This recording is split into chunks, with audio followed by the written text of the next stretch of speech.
Pois vamos em 8 de fevereiro. Não tem 15 dias que, sei eu, quantos dias faz? O Trump assumiu 20 de janeiro. Então bota aí, vamos para 20 dias de governo Trump.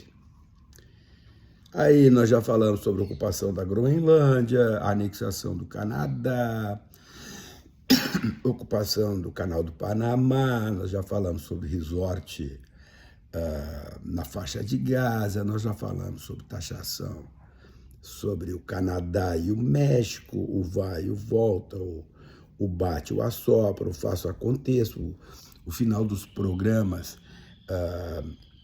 de inclusão, né? Ou seja, tudo aquilo que diga respeito à diversidade nos Estados Unidos completamente liquidado, a proibição de pesquisas em universidades a partir de certas palavras que são proibidas, modelito index na Inquisição medieval. Nós já falamos sobre o que tu quiser, imagina, da bomba atômica até 7 de fevereiro sobre o canudinho de plástico, né? Que o Trump disse que vai revogar, claro, os incentivos que o governo antigo do Biden deu para a redução do uso do plástico, né? E aí isso simbolizou a partir do uso do canudinho de papel. Ou seja, vamos tomar refrigerante nos Estados Unidos agora, de novo, com canudos de plástico, como se o plástico não tivesse o impacto óbvio, escarrado sobre a natureza, né? Perto dos Estados Unidos existe uma ilha de plástico gigantesca, né? Os peixes aí com... Mas o Trump, o que ele faz? Vamos terminar com incentivo ao canudinho de papel. Então, em 20 dias aí de governo, que parece 10 anos, o cara conseguiu ir da bomba atômica, até claro, por que eu estou falando da bomba atômica? Porque ele anunciou a reconstrução do Domo de Ferro, ou seja, o programa Guerra nas Estrelas. Então nós vamos de Guerra nas Estrelas ao canudinho de papel, né? Lá no McDonald's, né? Então, a partir de agora, nós temos uma disputa gigantesca patrocinada pelo governo Trump acerca do uso do canudinho. Entendam a ironia, por favor. Vejam, esse é o Trump que pauta a imprensa mundial e os assuntos mundiais, e eu, inclusive. Agora, vejam bem as ironias, né? Quanto brasileiro voltando para casa, corrido dos Estados Unidos, né? Quanto brasileiro que foi para lá bancando Trump, né? Usando o bonezinho vermelho, né? Da América para os americanos. Vamos lá, né? Trump vai nos acolher, né? Essa extrema-direita vai nos acolher, tá aí. Os caras voltando agora, corridos pelo Trump, né? Mesmo assim, tem uma certa ala política do Brasil que lambe as botas desta extrema-direita, né? E faz os americanos, não como americanos, né? Mas este naco de americanos que ganhou a eleição, serem cada vez mais o que são, né? De paradoxo em paradoxo as coisas andam, né? Elon Musk, o novo chefe da desburocratização do Estado americano, redução de custos, né? A custo de morte, né? O encerramento das atividades da Agência de Auxílio Humanitário Americano, a USAID, né? Efeitos gravíssimos, gigantescos. Pega do ponto de vista da AIDS, né? As previsões é que morram na África em torno de 6 milhões de pessoas, porque simplesmente de um dia para o outro os caras cortaram os auxílios humanitários e, portanto, cortaram a capacidade de aquisição de medicamentos, né? E assim por diante. Os boicotes às questões ambientais, elas não são mero discurso, não são mero pautar a mídia, não, elas são concretas, né? A preparação da COP30, existia uma série de programas, contratos, que estavam sendo levados a cabo para que a COP aconteça. Os Estados Unidos simplesmente cortou, em torno de 300 milhões de dólares, foram cortados de um dia para o outro nos programas que estavam sendo trabalhados na COP. E assim vai, pelo mundo inteiro, não é mero blá blá blá, não é mero papo. O canudinho de plástico versus o canudinho de papel não é simplesmente pautar a mídia, não. Os Estados Unidos determina agora, por mais uma ordem executiva do Trump, né, que os postos de abastecimento para carros elétricos que estavam sendo construídos e incentivados em todo o país, nos Estados Unidos, sejam suspensos. Simples assim. Simples assim.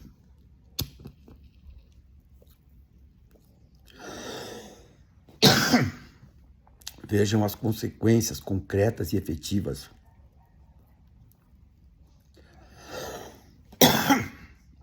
dos paradoxos que o extremismo é capaz de produzir. O governo de Elon Musk gera contra Elon Musk coisas que são incompreensíveis. Olha as taxações sobre a China, onde está a grande fábrica de carros elétricos do Musk, na China. Não dá para entender, de fato não dá para entender, existem coisas que são impensáveis. Pouco a pouco, a justiça americana vai suspendendo determinadas coisas que são gritantemente inconstitucionais, ilegais. Um dos juízes chegou a dizer nos Estados Unidos que Trump simplesmente dá de ombros para o Estado democrático de direito, né? É uma coisa em cima da outra, desde a bomba atômica até o canudinho de plástico. Agora percebam as consequências reais e concretas. Ontem, quando o Trump dá mais uma dessas declarações, os efeitos sobre os tais de mercados são devastadores.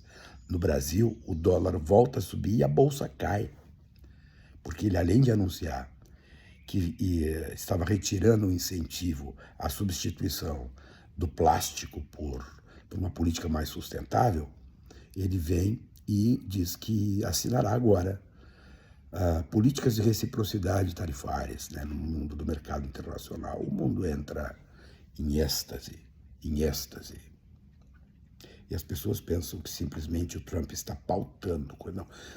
Qual é a pauta, Donald Trump? É o caos. Ele é o caos. Eu não tenho dúvida sobre isso. Qualquer um que tenha um mínimo de conhecimento ou informação sobre teorias econômicas, por exemplo, sabem que isto que está sendo feito, isto que está acontecendo, não vai acabar bem. E mais do que isso, o Estado americano vem sendo destroçado. O Estado americano é o Estado mais intervencionista de todos, sempre foi assim. Sempre foi assim. Como é que vocês acham que as políticas de inversão de bilhões e bilhões de dólares operam na produção de tecnologia? Esse negócio, a iniciativa privada, blá, blá, blá, blá, blá, blá. Não é assim. O Estado americano sempre incentivou suas grandes empresas. E não só a indústria bélica. Veja os programas, por exemplo, que permitiram a construção de empresas gigantescas como a Boeing. Dinheiro de Estado. As inversões na construção de grandes hidrelétricas. O Estado.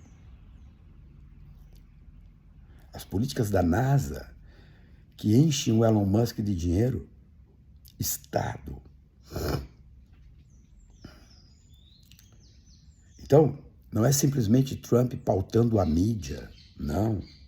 Há um procedimento ideológico, há um sentimento e uma necessidade de construção de um processo de caos, onde o mito, onde a referência ideológica de um determinado setor se apresenta como o salvador da pátria. É isso que Trump está fazendo. O que impressiona é que o grande empresariado se dá conta disso, mas se acovarda diante disso. As políticas que estão sendo trabalhadas nos Estados Unidos, elas afetam o mundo de uma forma brutal. Acreditem nisso. Não é impressão, não é disputa ideológica o que eu estou fazendo aqui, não. Eu estou chamando a atenção para que vocês vejam a dimensão do que está acontecendo no mundo. E sobre tudo isso, e vou fazer outro vídeo, existe um negocinho que é a chamada disputa cultural.